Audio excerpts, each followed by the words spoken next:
This thing is a flying tank, and it knows it. But somehow, it's not even Russia's craziest helicopter. Russia built helicopters for completely different missions: transport, submarine hunting, attack, heavy lifting.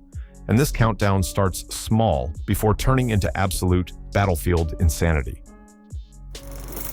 Ansat. Every monster has an origin story, and for Russia's helicopter fleet, this is where it begins. The Ansat doesn't look intimidating at first. No giant weapons, no impossible size, but don't let that fool you.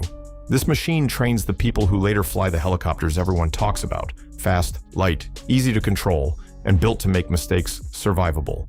And then, there's another side to it. When training ends, the Ansat switches roles: rescue missions, medical evacuations, reaching places bigger aircraft simply can't. It moves quickly, stays agile, and can even carry light defensive weapons if needed. Small frame, big responsibility. Because without this helicopter, none of the others happen. If this is where pilots begin, what machine survived long enough to teach generations? Mi-2. Now this one feels different immediately. The Mi-2 isn't impressive because of size or weapons. It's impressive because it simply refused to disappear. Introduced during the Cold War, this helicopter kept showing up decade after decade while newer machines came and went. That alone tells a story. It trained crews, carried people, supported missions, and kept flying through changing eras. And honestly, that might be more impressive than firepower. Most aircraft from its time became museum pieces. This one kept lifting off. Old, simple, reliable. Like an old machine everyone forgot to retire, until they realized it still worked. But surviving is one thing. Becoming a legend is another. Mi-8. And this is where things start getting serious.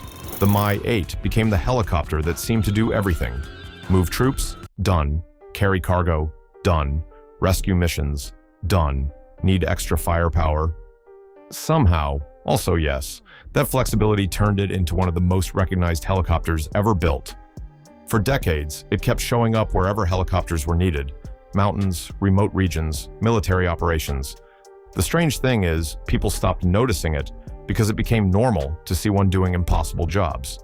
If a mission existed, chances are the Mi-8 already got there first.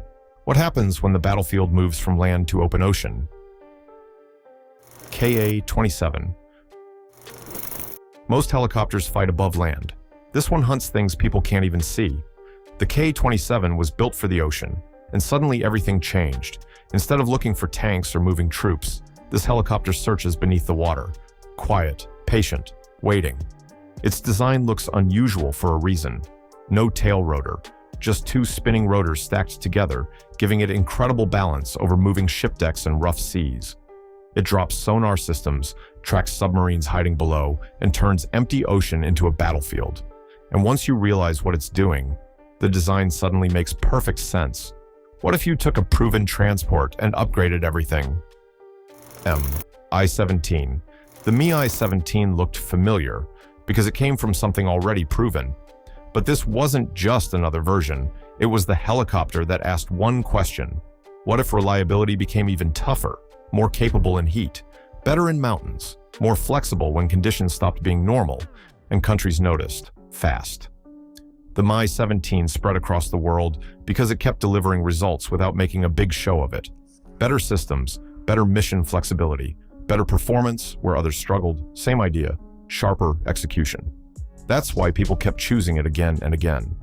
But transport alone wasn't enough. Mi-24. Hind.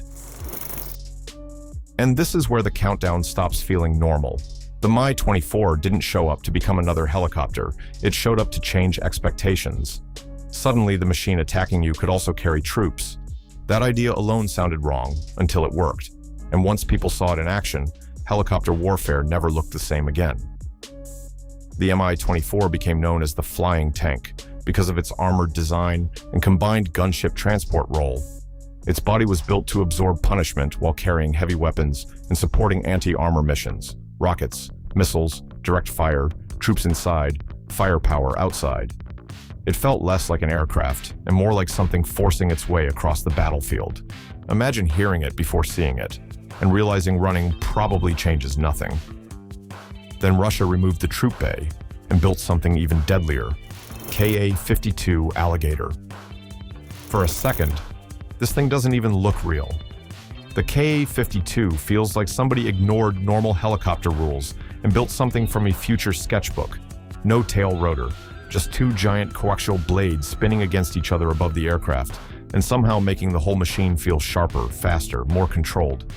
But appearance wasn't the point. The Ka-52 was built for attack.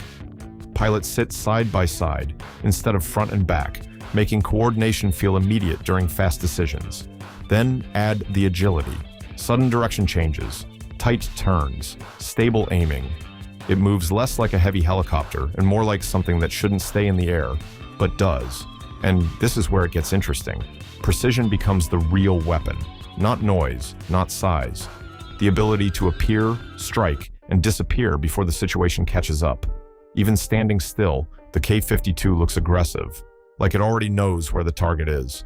But speed and weapons mean nothing if you cannot move mountains.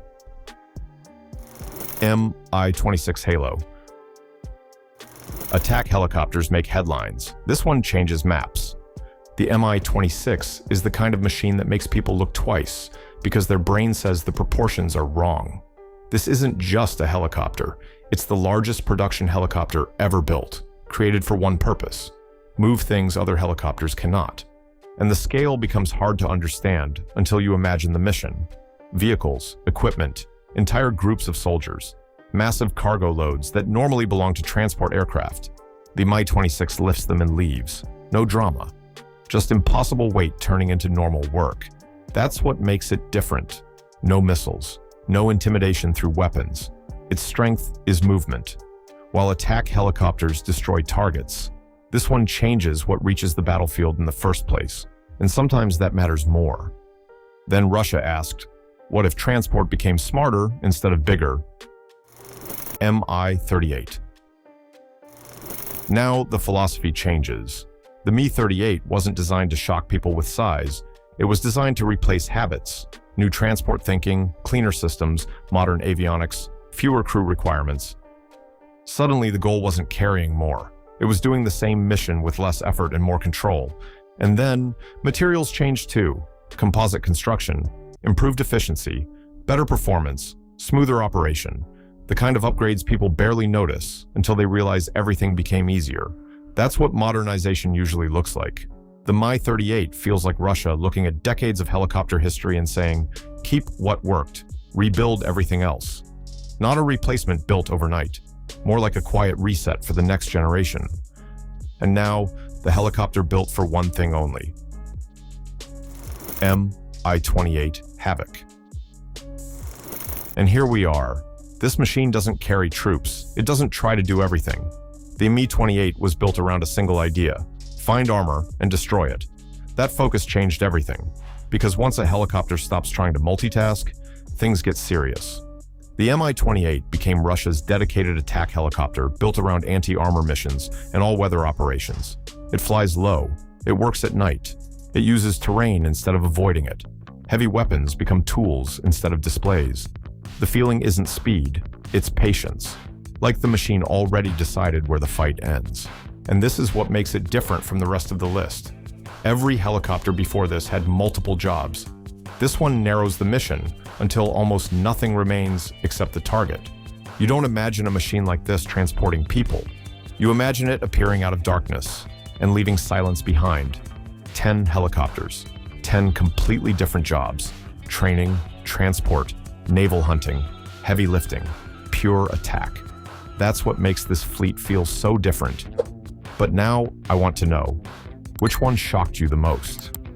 Comment below, like if you enjoyed it, and tell me which ranking comes next.